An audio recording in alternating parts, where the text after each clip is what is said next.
기독교 강요 제5장 하나님에 대한 지식은 우주 창조와 그 지속적인 통치에서 빛을 발한다. 1절에서 10절까지 하나님은 창조 사역에서 자신을 계시하셨다. 1절 하나님은 너무도 명백하게 자신을 계시하시기 때문에 누구도 변명할 수 없다. 복된 삶의 궁극적인 목적은 하나님을 아는 데 있다. 하나님은 어떠한 사람도 행복에 이르는 데서 제외되지 않도록 인간의 마음속에 종교의 씨앗을 심어주셨다. 뿐만 아니라 하나님 자신을 계시하셨으며 우주의 모든 창조 속에서 매일 자신을 나타내신다. 그 결과 인간은 눈을 뜨기만 하면 하나님을 볼 수 있도록 되어 있다. 사실상 하나님의 본질은 이해할 수 없기에 그분의 신성은 인간의 모든 지각을 훨씬 초월한다. 그러나 하나님께서는 모든 창조물 위에 영광의 표적을 명백하게 새겨 놓으셨다. 그것은 너무나 뚜렷하고 분명하기 때문에 아무리 무식하고 어리석은 사람일지라도 무지를 구실로 하나님을 몰랐다고 핑계 삼을 수 없다. 시편 기자는 주께서 옷을 입음같이 빛을 입으시며 라고 매우 적절하게 외쳤다. 말하자면 이 말은 우주 창조 이래 하나님께서 눈에 보이는 화려한 복장으로 자신을 보여주시기 시작하신 이후부터 우리가 언제 어디서나 하나님의 영광을 볼 수 있도록 우리에게 보여주셨다는 말이다. 더욱이 무엇보다도 먼저 눈을 어디로 돌리든지 이 세계에는 어느 정도 하나님의 영광의 섬광이 빛나지 않는 곳이 하나도 없다. 우리는 가장 거대하고 아름다우며 광대한 이 우주의 광채와 그 무한한 힘에 완전히 압도당하지 않고는 한순간도 바라볼 수 없다. 히브리서 기자가 이 세계를 보이지 않는 것들의 실상이라고 우아하게 표현했다. 이렇게 표현한 이유는 조화와 균형을 정교하게 이루고 있는 이 세계야말로 일종의 거울이다. 사도 바울은 이 사실을 더욱 명백하게 밝혀주었다. 이는 하나님을 알만한 것이 저희 속에 보임이라. 창세로부터 그의 보이지 아니하는 것들 곧 그의 영원하신 능력과 신성이 그분의 만드신 만물에 분명히 보여 알게 되나니 그러므로 저희가 핑계치 못할지니라. 2절 하나님의 지혜는 모든 사람이 어느 곳에서나 찾아볼 수 있다. 하나님의 놀라운 지혜를 보여주는 수많은 증거는 하늘과 땅에 헤아릴 수 없이 많다. 이러한 것들은 천문학이나 의학 또는 일체의 자연과학에 세밀하게 정해진 연구 대상들만이 아니라 가장 배우지 못하고 가장 무지한 자라도 볼 수 있게 제시되어 눈을 뜨기만 하면 반드시 그것들을 볼 수 있게 되는 것이다. 사실 이런 학문을 다소나마 공부한 사람들이라면 그 도움으로 하나님의 지혜의 비밀을 보다 더 깊이 통찰할 수 있다. 그러나 그러한 학문에 무식하다고 해서 하나님의 창조의 솜씨를 충분히 관찰할 수 없다든가 하나님을 마음껏 찬양할 수 없는 것은 결코 아니다. 이러한 것들을 연구할 때 하나님의 섭리가 한층 더 명백하게 보여주는 것처럼 인간의 마음도 하나님의 영광을 바라보기 위해서는 더 높은 수준에 도달해야 한다. 단지 눈으로만 배운 일반 대중이나 가장 배우지 못한 사람이라도 하나님의 탁월함을 깨닫게 된다. 왜냐하면 특수하면서도 질서정연한 천체의 무수한 다양성이 그 자체를 보여주고 있기 때문이다. 따라서 하나님께서 자신의 지혜를 풍부하게 보여주지 않은 사람은 이 세상에 하나도 없다. 3절 하나님의 지혜에 대한 최고의 증거는 인간이다. 그러므로 어떤 철학자가 인간을 가리켜서 하나의 소우주라고 정의했다. 왜냐하면 인간은 하나님의 권능과 자비와 지혜의 특별한 표본이며 우리가 그러한 것들에 대해 관심을 갖고 실증만 느끼지 않는다면 우리의 마음을 사로잡기에 충분하기 때문이다. 그러므로 바울은 이는 사람으로 하나님을 혹 더듬어 찾아 발견케 하려 하심이라고 말했다. 이어서 그분은 우리 각 사람에게서 멀리 떠나 계시지 아니하도다. 왜냐하면 각 사람이 자신을 깨우쳐주는 하나님의 은혜를 내적으로 느끼고 있기 때문이다.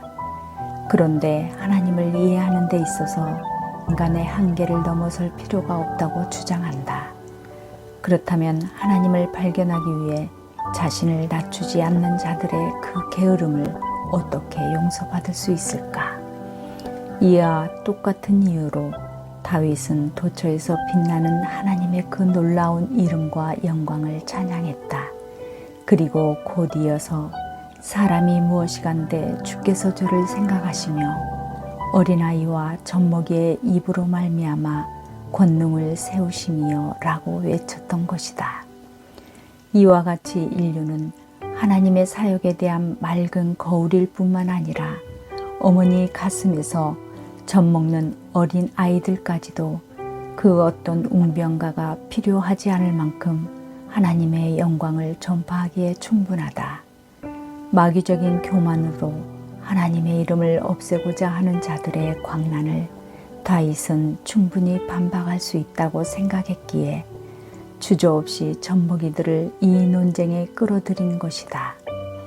진실로 하나님의 부성적 사랑을 먼저 맛보고 다음에 하나님을 사랑하며 경배 드리지 않는 한 인간은 아무도 자기를 바쳐 자발적으로 하나님을 섬길 수 없는 것이다. 4절 인간은 배은망덕하게도 하나님을 대적하고 있다. 인간은 자신 안에 하나님의 무수한 사역으로 아름답게 꾸며진 공장과 동시에 그 값없이를 측량할 수 없을 만큼 넘쳐 흐르는 창고를 가지고 있다. 그러므로 인간은 마땅히 하나님을 찬양해야 하는데 그와는 반대로 더욱 교만에 부풀어 스스로를 두고 잘난 체 한다. 하나님께서 여러 가지 놀라운 방법으로 그들 안에서 역사하심을 그들은 깨닫고 있다. 그들은 각종의 많은 은사가 하나님의 관대하심에서 나왔다는 것을 경험으로 배우고 있다. 원하든 원하지 않든 간에 이것들이 신성의 표적임을 그들은 알게 된다.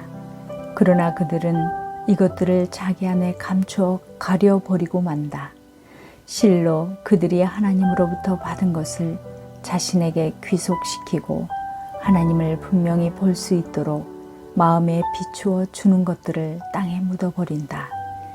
만약 그들이 그렇게만 하지 않는다면 그들은 탈선할 리가 없는 것이다.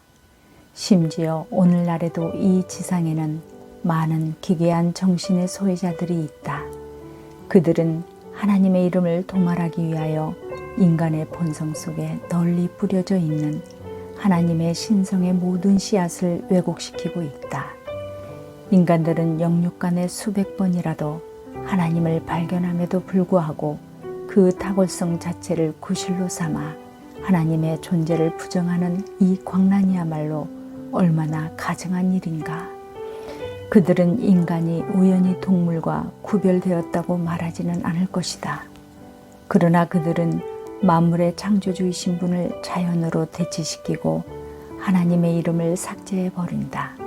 그러나 영혼의 신속한 운동, 그 탁월한 기능, 그 특수한 은사, 이러한 것들은 특히 쉽게 감춰질 수 없는 것이며 하나님의 신성을 그 면전에 보여주는 것들이다. 5절 피조물을 창조주로 바꾸었다. 그러나 나는 지금 그런 돼지떼와 같은 것들에 대해서는 아무 관심도 없다. 오히려 회개한 것들에 끌리어 영혼의 불멸을 부정하며 하나님으로부터 그 권리를 박탈하기 위해서 아리스토텔레스의 그 냉소적인 교서를 받아들이는 자들에게 말하고자 한다. 왜냐하면 영혼은 유기적인 여러 기능을 가지고 있으므로 그들은 이것들을 구실로 삼아 영혼을 육체에 구속시키고 육체 없이는 영혼이 존재할 수 없다고 말하며 자연을 찬양함으로써 하나님의 이름을 최대한 억압하고 있다. 사람이 잠자고 있는 동안에도 영혼이 여기저기 배회할 뿐만 아니라 여러 가지 유익한 것들을 생각하며 여러 가지 문제를 추리하며 심지어는 미래의 일을 예시하기까지 하는 것은 어찌된 일인가. 인간에게 심어져 있는 영혼 불멸의 흔적은 지워버릴 수 없기 때문이다. 수면 중에도 우리에게는 지능의 어떤 부분이 활동하는데 하물며 하나님께서 깨어 계셔서 세계를 통치하지 않으신다고 할 수 있겠는가? 우리는 자신을 그렇게 많은 예술과 유익한 것들의 창안자로 자처하면서도 하나님께서 받으셔야 할 찬양을 빼앗겨도 좋단 말인가? 6절 창조주는 피조물에 대한 자신의 지배권을 계시하신다. 그러므로 우리 자신의 본성을 고찰할 때마다 유일하신 하나님이 존재하심을 확신하게 된다. 바로 그분께서 자연 전체를 주관하시며 우리들로 하여금 그분을 바라보게 하시며 우리의 신앙을 그분에게로 향하게 하시며 당신 자신에게 예배를 드림으로 당신 자신의 이름을 부르기를 원하신다. 우리는 이 사실을 기억하자. 참으로 하나님의 권능은 얼마나 명백한 증거를 통해 우리들의 주의를 끌고 있는지를 기억하자. 우리가 일부러 모르는 척하지 않는 한 하나님의 능력은 우리에게 감추어질 수가 없다. 하나님은 오늘도 말씀으로 이 광대한 천지를 지탱하시고 계신다. 하나님의 권능에 대한 찬양이 성경 여러 곳에서 기록되어 있다. 특히 욥기와 이사야서에 잘 나타나고 있다. 다만 내가 여기서 제시하고 싶은 것은 하나님의 살아계신 모습, 그 윤곽을 높게 추구하는 일은 교회에 속하는 사람이나 교회 밖에 있는 사람이나 그들 모두 공통적이다. 하나님의 이 능력은 우리에게 하나님의 영원성을 생각하게 한다. 왜냐하면 만물의 근원이 되시는 분은 필연적으로 영원하시며 자존하시기 때문이다. 7절 하나님은 통치하시고 심판하신다. 자연의 통상적인 과정의 테두리를 벗어나 일어나는 두 번째 종류의 사역에 있어서 그분의 능력과 선하심의 증거는 통상적인 자연현상에 나타났던 그것과 똑같이 명백하다. 하나님께서는 인류 사회를 다스리실 때 자신의 섭리 과정을 잘 조절하셔서 무수한 방법으로 모든 사람에게 자비와 은혜를 베푸신다. 하지만 명백하고 일상적인 표식을 따라 경건한 자에게는 관대하심을, 사악하고 범죄하는 자에게는 엄격하심을 나타내 보이신다. 왜냐하면 하나님께서 흉악한 행위에 대하여 형벌로 보복하신다는 것은 조금도 의심할 여지가 없기 때문이다. 하나님은 자신이 무죄자의 보호자요 변호자이시며 선한 사람들을 축복하셔서 그들의 생활이 번창하게 하시며 그들의 궁핍함을 도우시며 그들의 고통을 덜어주시며 그들을 재난에서 벗어나게 하시며 그리고 이 모든 일에서 그들의 구원을 위해 최선을 다해 주신다. 실제로 하나님께서는 종종 사악한 자와 행악자가 일시적으로 벌을 받지 않은 채 날뛰도록 허용하시며 일시적으로 선한 사람들이 부당하게 많은 역경 속에서 괴로움을 당하고 심지어는 불경한 자들의 불법과 악의로 압박까지 받게 하신다. 그러나 이러한 사실이 하나님의 불변하는 의의 법칙을 흐리게 할 수는 없다. 하나님은 자기의 긍휼을 우리로 하여금 생각하게 하시기 위해 얼마나 풍부한 기회를 주셨던가. 곧 하나님께서는 지칠 줄 모르는 사랑으로 비참한 죄인들을 찾아오셔서 은혜를 나누어 주시고 아버지의 사랑으로 그들을 자신에게로 부르셔서 그들의 사악함을 산산조각을 내서 깨뜨려 버리신다. 8절 하나님의 통치는 인간의 삶 전반에 골고루 미치고 있다. 절망적인 공경에서 거의 멸망 직전에 빠져 있는 자들을 하나님께서 기적적으로 또는 예상 밖으로 구원해 주신다. 하나님은 광야에서 방황하는 자들을 사나운 짐승으로부터 보호하여 마침내는 바른 길로 인도하시며 궁핍하고 줄인 자들에게는 먹을 것을 주시며 사로잡힌 자들을 음침한 토굴과 쇠사슬에서 놓아주시며 파손당한 자들을 한국까지 무사히 돌아오게 하시며 병으로 거의 죽게 된 자들을 고쳐주시며 뜨거운 열기와 가뭄으로 땅을 비옥하게 만들기도 하시며 가장 비천한 자들을 높이시며 혹은 높은 자들을 그 위험 있는 위치에서 떨어뜨리기도 하신다. 이러한 신뢰를 제시함으로써 선지자는 우연한 사건으로 간주되는 것들이 다 하나님의 섭리요, 특별히 그의 부성적인 사랑을 여러 모양으로 증거해 주는 것임을 보여준다. 여기로부터 경건한 자들은 기쁨의 근원을 얻게 되고 불경한 자와 유기된 자들은 그 입을 다물게 된다. 그러나 사람들은 대다수가 잘못에 빠져들어 그와 같은 눈부신 극장 안에 있으면서도 눈먼자가 되어 있기 때문에 이러한 하나님의 사역을 신중히 고려한다는 것은 희귀하고도 특수한 지혜의 문제다. 하나님의 영광이 아무리 찬란하게 빛날지라도 이를 참으로 보는 사람은 100사람 가운데 겨우 한 사람이나 있을까 말까 하다. 그러나 하나님의 권능과 지혜는 흑암 속에 가려져 있는 것이 아니다. 모든 사람들에게 억제할 수 없다고 생각되는 불경자의 그 흉악함이 순식간에 정복되고 그들의 오만함이 꺾이고 그들의 강한 요새가 무너지며 그들의 무기와 갑옷이 산산이 조각나며 그들의 힘이 무너지고 그들의 음모가 실패로 돌아가고 그들이 스스로 거꾸러질 때 하늘 위에까지 높이 오른 그들의 뻔뻔스러움이 땅 한가운데에 내던져질 때 하나님의 권능은 명백하게 보이게 되는 것이다. 9절. 우리는 단지 하나님을 머리로만 생각해서는 안 되며 그의 역사를 보면서 상고하라.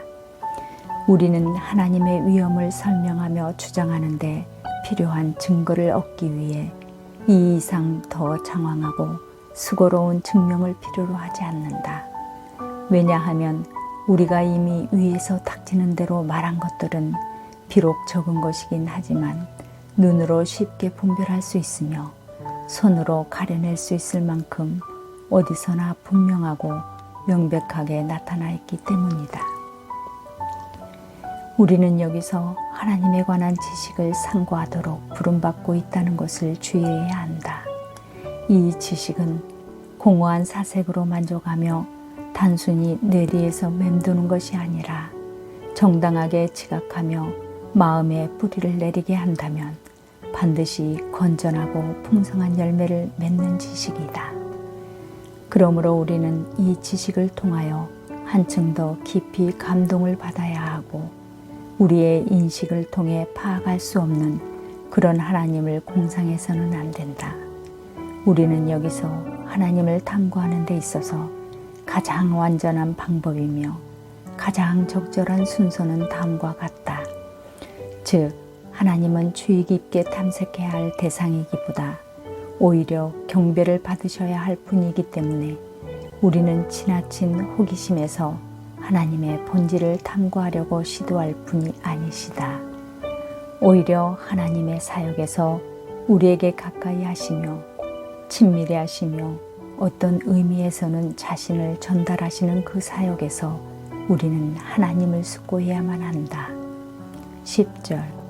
하나님에 관한 이와 같은 지식의 목적, 이런 지식은 마땅히 우리들로 하여금 하나님께 예배드릴 수 있도록 자극시킨다. 뿐만 아니라 내세의 소망을 갖도록 일깨우고 용기를 북돋아주는 지식이다. 하나님께서 우리에게 보여주신 그의 자비하심과 엄격하심에 대한 표본은 이미 시작되었을 뿐 아직 완성되지는 않았다. 그렇기 때문에 우리는 조금도 의심 없이 이러한 표본은 위대한 사건들의 서곡이다. 따라서 이것들이 완전히 드러남은 미래의 생활에까지 연기된다고 생각해야 한다. 한편 우리는 경건한 사람이 불경한 자로부터 고통을 당하며 해를 받고 중상으로 부끄러움을 당하며 능욕과 비난으로 상처를 받는 것을 본다. 이와는 반대로 악한 자는 번영하며 부요하게 되고 엄연히 안정을 누리고 조금도 벌을 받지 않고 지내는 것을 본다. 이러한 사실을 볼 때 우리가 여기서 즉시 결론 짓지 않을 수 없는 것은 분명히 이 세상 밖에 또 다른 세상이 있어서 거기서 불의는 반드시 벌을 받게 되고 의인은 상을 받게 된다는 사실이다. 더욱이 신자들이 자주 주님의 징계를 받는 것을 보게 될 때 불경한 자들이 언젠가는 하나님의 형벌을 전혀 피할 수 없게 된다는 것을 우리는 확실하게 믿을 수 있다. 그러므로 우리는 하나님의 각 사역에서, 특히 그 전체의 사역에서 하나님의 권능이 그림처럼 표현되고 있음을 인정해야 한다. 이것으로 말미암아 온 인류는 하나님을 알도록 초대되고 이끌림 받아 인류는 참되고 완전한 행복에 도달하게 된다. 그 능력의 주요한 목적, 그 가치, 그리고 이에 대하여 우리가 숙고해야 할 이유를 알게 되었다. 하나님께서 어떤 방법으로 우리 안에서 당신 자신의 생명, 지혜, 능력을 보이셨으며 우리를 위해서 당신의 의, 선, 자비를 행사하셨는지를 깊이 생각할 때에만 우리는 겸손하게 되는 것이다. 오늘의 기도. 하나님께서 창조의 세계에 충만한 능력과 신성을 두셨습니다. 만물을 다스려 보존하시는 과정에서도 하나님의 능력과 지혜와 의의를 목격하게 됩니다. 오늘도 저희가 창조 세계와 하나님의 섭리에서 겸손히 배워가기를 원합니다.